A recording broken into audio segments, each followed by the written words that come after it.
Fala, meus queridos, graça e paz. Hoje é o nosso dia 6 da nossa leitura bíblica. Vamos ler a Bíblia em um ano, dia 6. Hoje a nossa leitura está em Lucas, capítulo 8, do versículo 1 até o 25. Aqui inicia, a primeira parte do capítulo 8, já fala assim das mulheres que serviam a Jesus com seus bens. Algo que eu deixei aqui anotado é quando a gente vê o nome de Joana, né? A gente vê o nome de Joana aqui no versículo 3, que era a mulher de Cusa. E esse Cusa, ele quem era? Ele era administrador de Herodes. Então, Herodes Antipas. Então, a presença dessa mulher aqui mostra que o ministério de Jesus ele alcançou uma proporção que até mesmo pessoas ligadas ao governo foram alcançadas pelo ministério de Jesus. Aí quando a gente entra aqui, continua aqui, né, a partir do versículo 4, a gente tem a parábola do semeador. A gente tem uma ideia aqui, né, que os espinhos da parábola do semeador, o que eles são? Os espinhos que sufocam a semente, eles simbolizam o quê? Eles simbolizam preocupação, simboliza riqueza, simboliza os prazeres da vida, né? E isso mostra até que as coisas aparentemente neutras ou boas podem o que fazer? Afastar, né, as pessoas da plenitude da palavra de Deus. Isso está falando dos espinhos. E quando fala da boa terra, né, quando a gente vê no versículo 15 da boa terra, fala assim, ó, e a semente que caiu em boa terra, estes são os que ouvindo a palavra a conservam no coração honesto e bom e dão fruto com perseverança. Então está falando o seguinte, a palavra, né, esse fruto da perseverança é uma palavra que mostra um crescimento espiritual verdadeiro e não é imediato. Você vê que é o fruto da paciência e da fidelidade contínua. Isso é o que está falando aqui na parábola do semeador. Aí depois a gente entra aqui na parábola da candeia, né? Essa parábola é muito bacana porque vai dizer, né, ninguém acende uma candeia e cobre com algum vaso ou põe debaixo de uma cama, né? Em outra passagem a gente vai ver, ninguém pega uma lâmpada e coloca ela debaixo de uma mesa, porque você tem que colocar a lâmpada num lugar mais alto para ela clarear, né? Então, uma coisa bacana que a gente vê aqui no versículo 18, quando fala assim, vê depois como ouvis. Essa palavra ouvir, aqui ela implica não só no ouvir fisicamente, mas ela implica em ouvir, aliás, isso, ela implica em ouvir, mas absorver a palavra e agir com base nessa palavra. Então não é somente um ouvir físico, é de fato você absorver essa palavra e que a sua vida seja a base de você agir, a forma de você mover é baseado nessa palavra que você acabou de escutar, né? Então, quando vai falar também da família de Jesus, né, vai falar assim, ó, versículo 19, né, eles falam assim, foram ter com ele, né, foram ter com Jesus a sua mãe e seus irmãos, e não podia aproximar, porque tinha uma multidão. Aí quando eles foram falar com Jesus, ó, sua mãe e seus irmãos estão lá fora, né, e eles querem ver você. Aí Jesus fala assim, ó, minha mãe e meus irmãos são aqueles que ouvem a palavra de Deus e a escutam. Às vezes a gente pode pensar, não, Jesus deu nem moral para a mãe dele e para os irmãos dele. Na verdade, o que Jesus está falando aqui é o seguinte, ele não rejeita a família biológica dele, mas ele redefine os laços espirituais como meio que prioritários, né? Jesus, ele aponta que o reino de Deus transcende o quê? As relações familiares naturais. Então, quando ele fala assim que a minha mãe e meus irmãos são aqueles que ouvem a palavra de Deus e executam, ele não está rejeitando a família biológica dele. E agora no finalzinho aqui, quando a gente lê do versículo 22 ao 25, tem algo muito bacana. Na teologia, tem algo que a gente fala de Jesus, a gente fala de um termo técnico, união hipostática. O que é a união hipostática? A união hipostática é uma doutrina cristã que afirma que Jesus ele era plenamente Deus e plenamente homem. Porque a gente pode falar assim, Jesus tinha natureza humana e natureza divina. Ele era 50% homem e 50% Deus. Não, ele era 100% Deus e 100% homem. Isso é o que nós chamamos de união hipostática. É a natureza plena de Deus convivendo junto com a natureza plena do homem. Duas naturezas, divina e humana, unidas em uma única pessoa, sem confusão e sem divisão. E esse versículo aqui, ó, essa passagem, versículo 22 ao 25, expressa bem isso. É bem bacana, porque quando vai falar assim, ó, que estava acontecendo uma tempestade, Jesus estava dormindo no barco. Quem dorme é quem? Quem dorme é um ser humano. Ele se cansa, então ele vai dormir. Aí, quando Jesus está dormindo, a natureza humana dele estava dormindo, o corpo cansado estava dormindo. Aí, a tempestade estava muito forte, os discípulos foram lá, acordaram Jesus, Jesus levanta e ele faz o seguinte, quando Jesus, no versículo 24, fala assim, e chegando-se a ele, o despertaram, dizendo, mestre, mestre, estamos perecendo. E Jesus, levantando-se, repreendeu o vento e a fúria da água e cessaram, e fez-se bonança.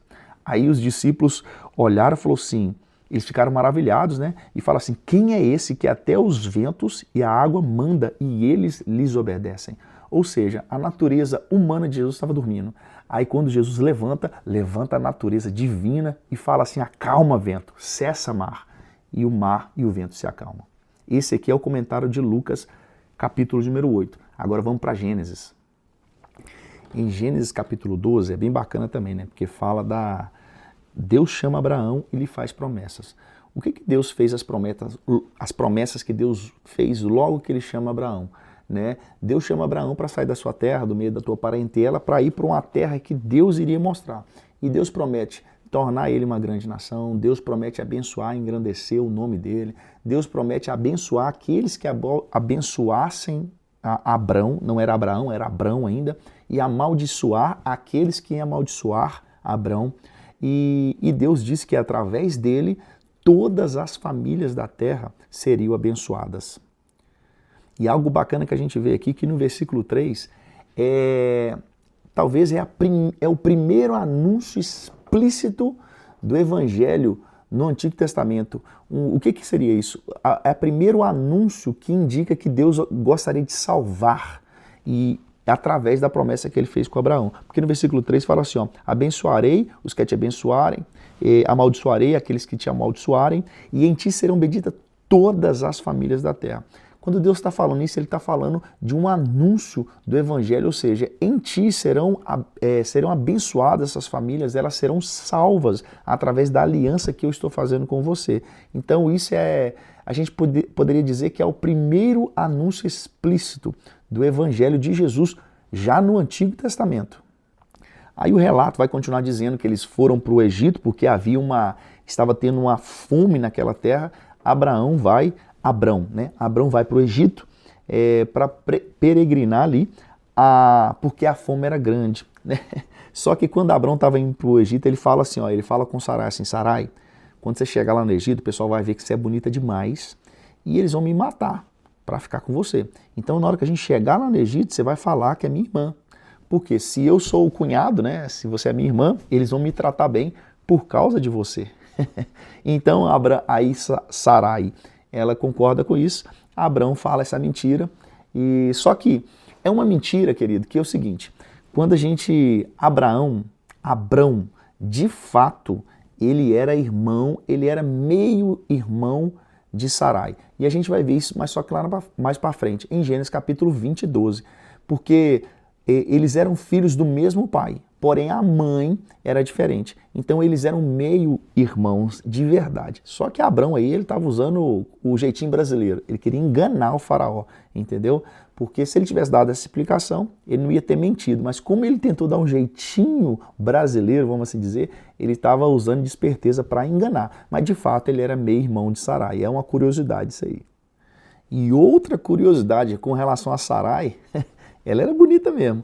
Porque, olha você ver, em Gênesis capítulo 12, verso 4, vai falar que Abraão tinha 75 anos. Né? A gente leu aí, ó. E foi Ló com ele, e era Abrão da idade de 75 anos quando saiu de Harã. Em Gênesis 17, mais para frente, a gente vai ver quando Deus confirma a promessa de um filho para Abrão. Abrão já era chamado de Abraão, e Deus menciona que a idade de Abraão ali era 100 anos. E Sara, não é Sarai mais, em Gênesis 17, Sara já está com 90 anos, ou seja, Sara é só 10 anos mais nova que Abrão. Aí, ou seja, em Gênesis 12, 4, aqui, nesse episódio que a gente está lendo, Abrão tinha 75 anos. Sara, que é Sarai nessa época, ela tinha 65 anos. E ainda Abrão fez ela mentir, falando que era irmã dele, né? A gente sabe que ela era meio irmã, mas porque ela era tão linda que eles iam matar Abrão para poder ficar com ela. E ela tinha 65 anos de idade. Só que por causa dessa brincadeirinha aí de Abrão, né, vai falar que os príncipes de Faraó gabaram-na diante de Faraó, e foi a mulher tomada para a casa de Faraó. Só que aí no versículo 17 vai falar assim: feriu, porém, o Senhor a Faraó com grandes pragas e a sua casa por causa de Sarai, mulher de Abraão. Aqui também nós temos o primeiro relato de praga registrado na Bíblia. E por quê? Porque Faraó pegou a mulher de Abrão, porque Abrão fez um jeitinho brasileiro aí para passar o Faraó para trás. Mas Deus não deixou barato e mandou uma praga sobre Faraó e a família. Então, aí Faraó, mesmo, vamos dizer assim, meio bravão, ele liberou que Abraão pegasse de volta a sua mulher, fosse embora, ele e tudo que ele tinha, levando todos os seus bens. E eram muitos bens, porque a gente vai ver aqui no versículo 16 que por causa de Sarai, Faraó fez bem a Abraão, e por amor dela, né? E fala assim, ó, e Abraão teve ovelhas, vacas, jumentos, servos e servas e camelos. Então o Faraó permitiu ele sair, pegar a mulher de volta, ir embora e levar tudo que ele tinha. Agora, para a gente finalizar, Salmo de número 6. Salmo de número 6 é um clamor de Davi, muito lindo. Em meio ao sofrimento, né, Davi clama ao Senhor pedindo misericórdia e pedindo livramento de Deus. Davi reconhece sua fraqueza, ele suplica a Deus que trate a ele com graça em meio à ira de Deus. Cara, o que chama atenção no verso 1, por exemplo, quando inicia aqui o que a gente leu, fala assim, ó, Senhor, não me repreendas na tua ira, nem me castigues no teu furor. Cara, Davi, ele está fazendo uma reflexão aqui, e a crença de Davi era que a ira divina, ela é justa, mas ao mesmo tempo ela é terrível. Porque ele fala, não me repreendas na tua ira, nem me castigue no teu furor, porque ele sabe assim, a ira é justa, mas o castigo de Deus é terrível. Então assim, Davi, ele descreve a sua dor emocional, física, ele começa expressando a sua profunda angústia com lágrimas abundantes, ele fala que molha o leito dele com as lágrimas, e no final ele demonstra confiança em Deus, e porque ele entende que Deus ouviu a oração dele e que os inimigos dele seriam envergonhados. E algo que é interessante aqui, que a gente, é uma curiosidade, vamos assim dizer, no verso 5, porque, aí Davi fala assim, ó, porque na morte não há lembrança de ti, no sepulcro quem te louvará? Aqui a gente está entendendo o seguinte, no Antigo Testamento eles tinham uma visão limitada da vida após a morte. Porque a questão da vida após a morte só ficou mais claro para nós na Nova Aliança, a partir do Novo Testamento. E os ensinamentos de Paulo, né, a partir da vida de Jesus, isso ficou mais claro. Então quando você vê Davi falando assim, né, porque na morte não há lembrança de ti, no sepulcro quem te louvará? E está mostrando que a visão com relação à vida após a morte. No Antigo Testamento, essa visão era limitada. Eles entendiam mais que a comunhão com Deus, ela era entendida somente no período em que havia vida, né? Mas isso fica mais claro na Nova Aliança, no Novo Testamento. Esse aí foi o dia 6. Pessoal, só vem, tamo junto, um abraço.